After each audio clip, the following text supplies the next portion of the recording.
and if I see Van Helsing, I swear to the Lord I'll slay him. Rah!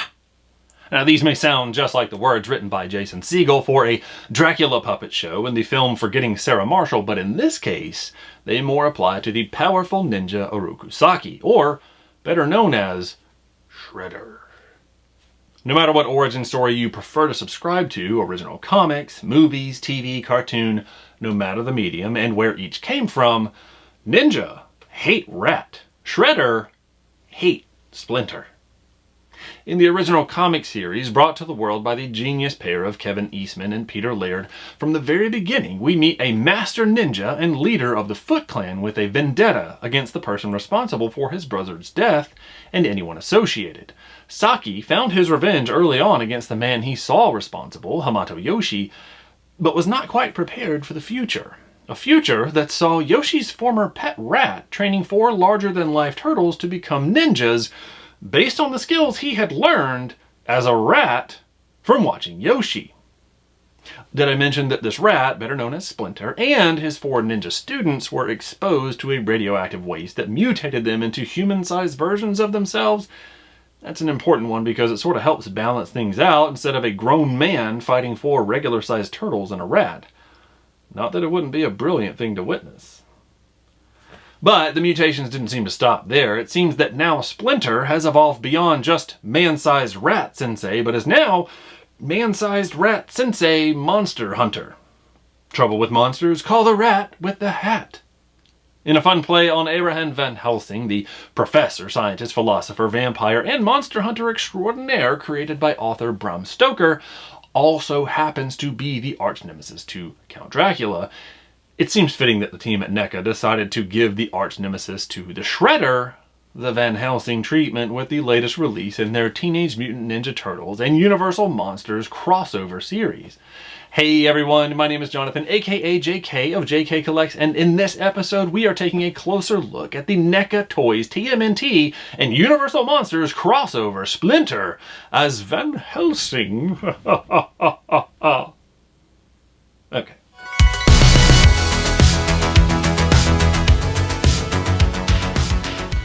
Hey everyone, welcome back, and here he is, the Splinter as Van Helsing, the Universal Monsters NECA Teenage Mutant Ninja Turtles blend. So here is the turtle family that's been released so far. Of course, Donnie is on the way, Casey is on the way, and then April has also been released. She's just not pictured there. And then here on the back is that typical kind of like the movie posters of yore, you know, that had the fun cunning with a crossbow. It's just fun stuff that's going on back here with all the different images of Splinter being the monster hunter slash many different things Van Helsing. So very cool. That typical display that we see. Like I said, if we open up the little window flap, we get an image of Van Helsing yet again, and then here is old Splinter. So yep, without further ado, let's pop into this one.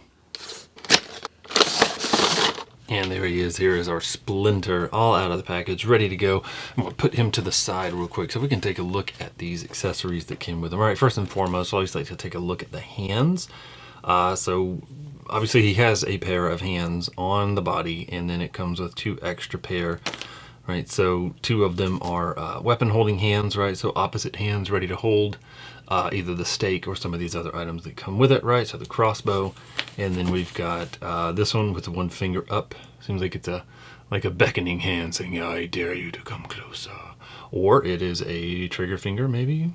Who knows? But then this one is very, very Splinter, right? Very ninjutsu kind of getting ready to fight. So very cool. I mean, I like the sculpting and everything on it. The purple hand with the nails are just, man, those are something, huh? Yeah, so, okay. Very cool with that. And then we'll take a look at the Splinter head. I mean, look at this thing. This is probably going to be the one that I use on it, just because I like it without the hat, and I like the glasses, right? So the sculpting on this is fantastic. It definitely looks like a rat head. Got the little beard hanging down, really old, wise Splinter. And it's just the paint, the way that it kind of fades into this lighter brown color and then into a darker brown. So just different spots where we have different levels and fade of it. It's just very nice. Very well done. Kind Kind of reminds me of like maybe the Rats of Nim. Is that what I'm thinking? Something along that. You know what? But either way, very cool on that. And now let's take a closer look at some of these weapons. You know what? First and foremost, boom. He came with a stand. 2 feet can go on it, 1 foot, whatever you want to do. So that's good to have. He does seem to stand pretty well on his own from what I noticed, and it looked like the tail might also be wired. So here we go. 3 very cool little wooden stakes. I mean, you're not a monster/vampire hunter if you don't have wooden stakes. And I appreciate, since they're all very similar, we'll take a closer look at one of them. So there we go. I appreciate the design on it. It definitely has the wood type sculpting to it, and then the end of it does make it look like it is carved wood, ready to just, you know, it's at a nice point, ready to just be driven into, you know, an unfortunate vampire who's about to have a bad day. So there we go. Yeah, very cool on that. And it looks like it's definitely been hit a few times with a mallet or a hammer. And then, I mean, you've got the good old-fashioned knife, right? So, I mean, you got to always be prepared, right? Okay, and apparently my focus was not prepared for this, so let's switch to the old manual. There we go. So, I mean, a very, very modern-looking knife for a very non-modern-looking character, right? So, I mean, with the silver painted on it, looks very metallic. They did a good job with that. The handle, I do appreciate the detail in it. I feel like it could have, as I always say, some sort of a dry brush or something to kind of bring out that detail a little bit more. Maybe add a little bit of a look of a wear to it. Okay, all right, moving on. And here is our crossbow. And in pulling it out, like one thing that I noticed that I was really kind of excited about was this. It does pull back and it does kind of set in place, right? Now, whether they intend for you to do that a lot, I don't know, but it definitely does it. And I got to try with one of these basic arrows, right? Or bolt, I guess it would be if we're dealing with a crossbow. Isn't that the correct terminology? Now, getting it to fire might be a completely different thing. I don't think that's gonna... kind of, yeah. But anyway, okay, enough about that. So just taking a look at the crossbow, I like the detail on it. We've got 2 holes in the bottom here, so very interesting to see that. I'm curious. There's no sort of shoulder strap or anything that came with him, unless it was something I absolutely missed, and I don't think there was. But there we go. I mean, I appreciate the wood grain that's sculpted into the plastic here.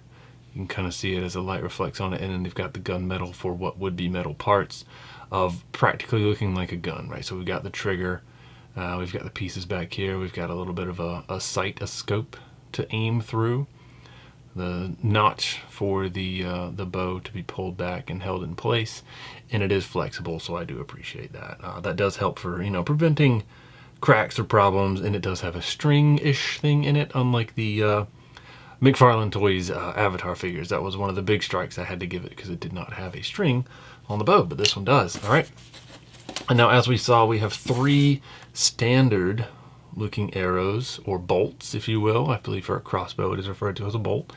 And these are very carved or wood style, right? So here, let's get our focus. There we go. See, they are carved to a point, and it does have a little bit of a lighter paint work going on the end of it there. And then the feathers are, is it flocking? Is that what it's called? The flock? Feathers is what I'll call it, because I'm not sure about that one. It does have a little bit of a detail brush going on in there where it's a little bit darker browns, things like that, to make it have a little bit of depth, have a little bit of dirt, and just look like they have been used a few times. And you can see the paintwork of the wood. Looks very nice. Okay, moving on, we've got this one with a much larger head to it. Very painful. That if you got hit with that, you definitely don't want to be the one to have to pull that out or worry about that getting pulled out of you, because that is just painful. Now, those are some pretty sharp points right there, and that is not a flexible plastic, so be very careful with that. It seems like it could either break or end up, you know, very sharp. Not terribly big, so I'm not too concerned about it. This one I really do like, because it's kind of like one of the standard arrows. The tip's rounded off a little bit, but it's got, look at these bulbs of garlic on there, right? So, I mean, just fantastic. 3 of them just strapped on there, and they truly do. I mean, they look like little garlic heads, bulbs, whatever you want to call them. It looks fantastic, and this is, yet again, the unfortunate receiving end, whatever vampire that would be. So there we go. And those are all the accessories that came with him.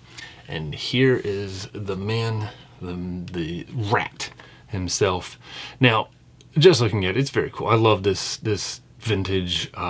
You could say, I don't know what to call it, but it's a very vintage style, right? So just the old Universal Monsters movie type look, almost like a steampunk type thing, I think was the word that I was looking for. But anyway, right, so the head, very similar sculpting, right? You can see the paintwork is different though. Here it gets darker a lot further down. See, like right around here, different sculpts, as you can see, like the way that some of the fur goes, it is definitely different. But the paintwork is a little bit different. So it's the lighter goes a little bit higher up on the separate head right here. And you know, kind of a similar thing over here, but either way, they are different because you can kind of see how this curls up right here. It curls up even more on that one. So very neat. And I like the hat. The brim of it is flexible. And then we've got, look, we got a little throwing star back there. Like you can take the ninja out of the sewer, but I don't know where I'm going with that. Anyway, but you can't take the ninja away. I mean, he's got a little throwing star in his hat, right? He's always ready for it, even if he is Van Helsing right now. Now, head movement, I'm not optimistic on this, right? So we don't really have a lot going on there. Up and down, also not a lot. Rotation, also, you know, not much to it. But that's not really what these are designed for. They're not. The idea is not to be this massively articulated figure. It's one that can be posed with decent movement. You know, we've got double elbow going on right here, which is neat.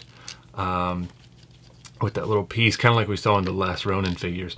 Now, if it is pushed too hard, you can see the plastic does do that lightning on it.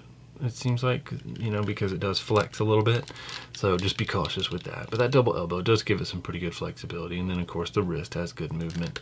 So not bad. And then both sides, same thing. Now the legs, outward, you know, surprisingly not bad because they have, this is fairly flexible going on here. And it has the little ball socket up there. So it does have decent flexibility in there. And, you know, kicking forward, not too bad. Kicking backwards, of course, not very optimistic about that with this massive cloak going on here. I like that it looks like he still has his Splinter robes on underneath this, right? Again, it's still Splinter. And then we've got a single knee. It bends to about 90 degrees. But in the foot, look at that. Oh my goodness. I mean, I guess he's a rat. He's going to be pretty flexible right there. And then he has toe articulation as well. And then, of course, both of them have that capability. And the knee has a rotation capability as well. So he can break that old knee. And the foot, yeah, same thing.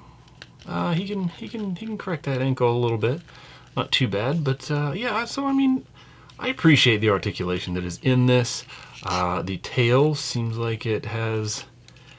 From looking through here, you can see it looks like it has a little bit of wire, but it's not, it doesn't seem like it's a wire that really wants to hold any difference that you do. I mean, it changes a little bit, but it does like to return back a lot.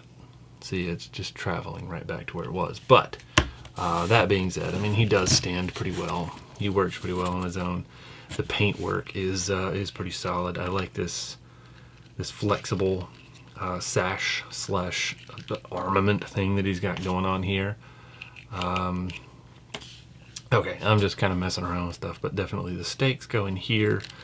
So we've got a room for, it does have room for 4 items here, so we definitely have 3 stakes that can go in. Now I wonder, could we be dealing with the knife, perhaps? Yeah, so always prepared to stab anything that comes within any kind of a stabbable distance. This doesn't seem to want to go there, so I'm curious. I'll find the home for it. But anyway, so I'm going to stop messing with the accessories here. So the paint, very well done, right? I do not see anything standing out right off, like even down to these little golden rivets. They're painted very well. The buckle, painted well. I mean, it's just nothing really stands out on this one. Now, I will personally say that if it wasn't for wanting to be a completionist with this line, I don't think I would have chosen to pick this one up. That's just my own personal preference, right? Because it's just not the best looking, visually drawing figure of this line so far. There we go, that's our Splinter. Well, that about brings us to the end of this chilling episode. Thank you for taking the time to join us, as always. Now, if we ever do a review of something you are trying to find for yourself, please follow and DM us on Instagram at JKCollectsToys so we can help with the search if we do not already have a way of getting one. Also, if you enjoyed this episode, let us know and let YouTube know by subscribing and clicking that like button. The more that happens, the more YouTube recommends us, so we can hopefully reach even more collectors and help them find the things that they need. If you'd like to see some more videos, we do have some links on your screen right now for you to check out. And remember, collecting or not, we are all in this world together. Let's look out for each other.